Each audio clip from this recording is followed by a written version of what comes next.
guys, it's Jessica from Phenomenon Sticks YouTube channel. And the last time we did a horror game from the Dead by Daylight horror game video, we left off on this character here called Cheryl Mason. Today we're doing the one next to her, and his name is Felix Richter, I think is how you pronounce it. Felix Richter. And I have him prestiged at a level 10.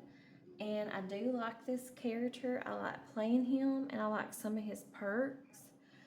This right here is the person's account that I play on Steam, and I use all their other resources right now. And this is how I have this character dressed. Okay, let's go into his bio and read his bio about him. Felix Richter was born to Janos and Ursula Richter in Coburg, Germany, where the Richter family had deep connections and were among the most respected of its physicians. His parents, both members of an ancient society, and I think this character reminds me kind of the Twilight Doctor. I forgot his name, but on the Twilight movies, that's who this character reminds me of. But anyways, let's get back to reading it.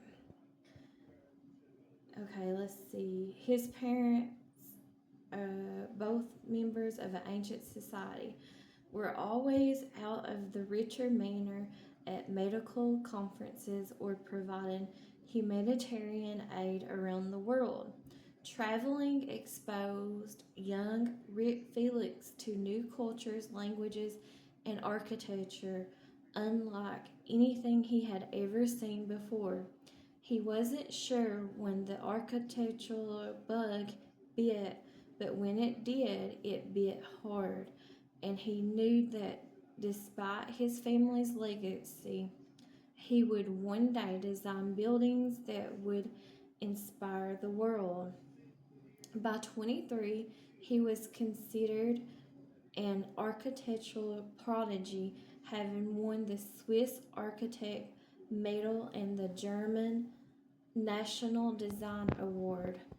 Yet, despite his success, Felix couldn't shake the gnawing feeling that his success had more to do with luck and connections than talent and hard work. Growing up, Felix was socially awkward and introverted, preferring his imagination to the company of others. He had few friends, so when he wasn't traveling with his parents, Felix was in his father's library, devouring rare books, studying history and architecture, soaking up anything and everything he could on architectural movements throughout the centuries. His father hoped young Felix would learn to be more outgoing and hired every possible specialist to help him improve his social skills. When these efforts failed, he threw in the proverbial towel and figured his son would learn when he was ready.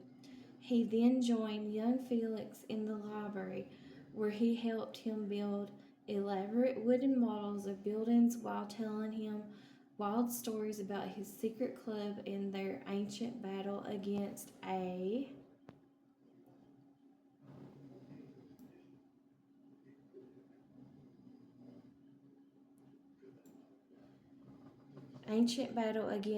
dark and anonymous force. Studies Felix was sure his father had made up to make him Imperati, a group sound cooler than it actually was.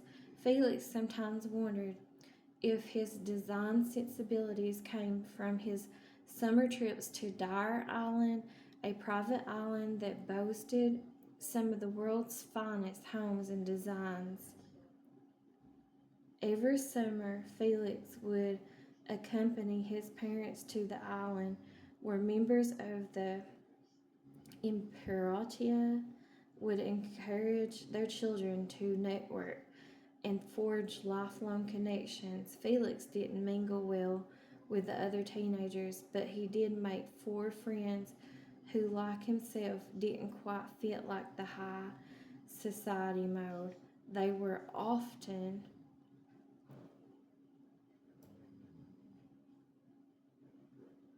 ridiculed by other teens and despairingly called the Pharaohs, a name that they liked and gladly adopted. Instead of practicing public speaking and engaging in endless debates, the Pharaohs spent most of their time exploring the ruins and mysteries of the island until one of their adventures took a turn for the worse. Exploring an abandoned internment camp, they descended into what seemed to be an underground laboratory where they uncovered old leather journals with illustrations and notes of inhumane experiments conducted on prisoners of the First Opium War held by the British East India Company. As they pushed through a locked door, they found a chamber scattered with human skeletons and dusty vials filled with an unknown serum. Before they could examine the contents, the ground seemed to shake beneath their feet, and a hissing sound filled their ears. A strange fog suddenly appeared, and a giant claws seemed to burst from the ground as a dark imagination mingled with reality to terrorize them. Before they understood what was happening, Felix's father and several other parents came to their rescue, using strange tools and objects to protect them. Felix stared at the scene in shock and disbelief. He wasn't sure if he was dreaming or living one of his father's ridiculous supernatural stories. By the time he realized it wasn't a dream, it was all over. The Pharaohs were safe, but their parents had mysteriously disappeared without a trace. After the shock of his father's disappearance, Felix searched for a theory that could help him understand the phenomenon he had encountered on the island. He exchanged notes with the Pharaohs and other people he had met online who had also lost loved ones in a similar way.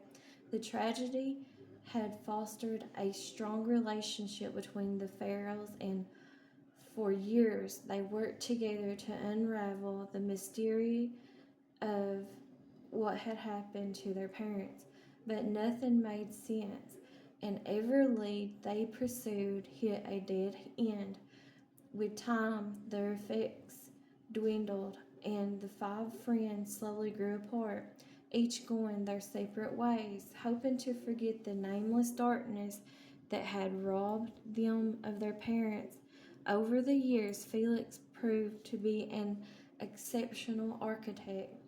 Though he found little inspiration working for others, he realized his father was right. His lack of social skills were holding him back. With dedication and purpose, he improved his diction and desorium, and learned how to network, or play act as he liked to call it. He created the perfect facade to make himself more likable and popular with potential clients. After working for several architectural firms, he established his firm with his colleague Lauren Godler. Both shared a similar vision and were philosophically opposed to the formulaic modelistic buildings, often experimenting with unusual materials, shapes, and structures. Felix continued to undermine traditional expectations in favor of the edgy and unconventional devices that set the architectural world abuzz. But even with all the accolades, he couldn't shake the feeling that he was a phony, like an actor who had learned a part instead of a true architect who had inspired the world with an impeccable design.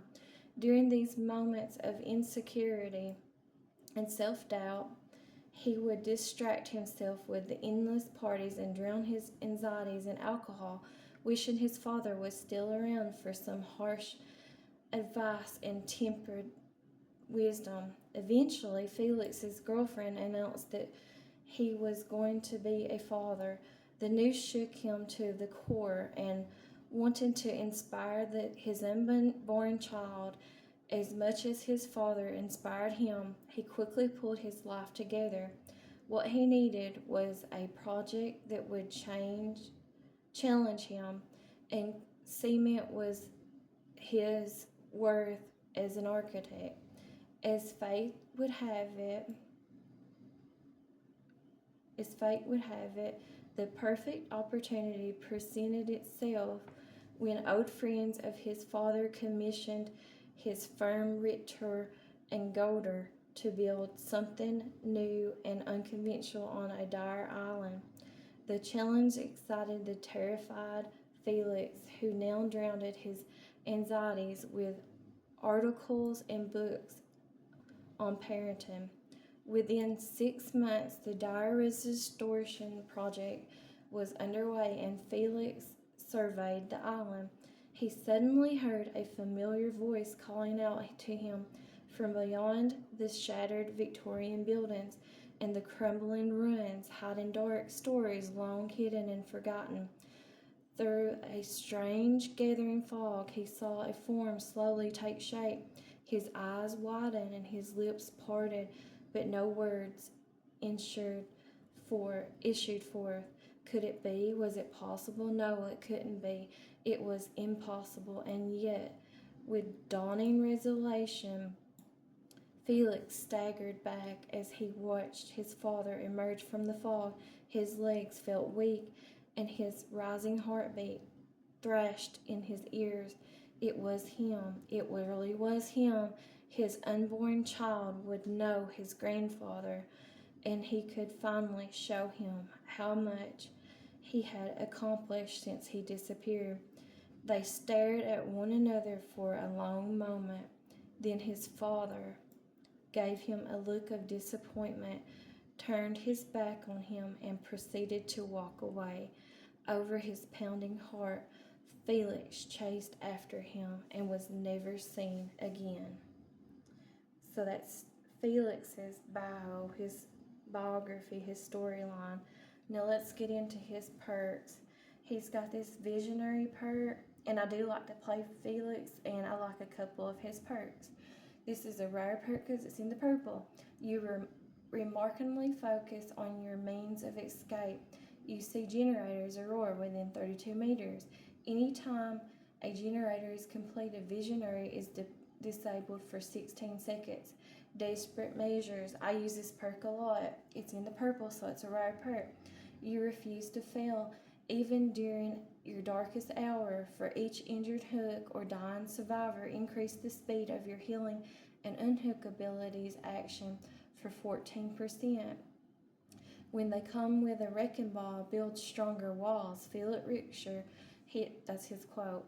Build to last. It's a rare perk because it's in the purple. You know how to get the most out of your tools.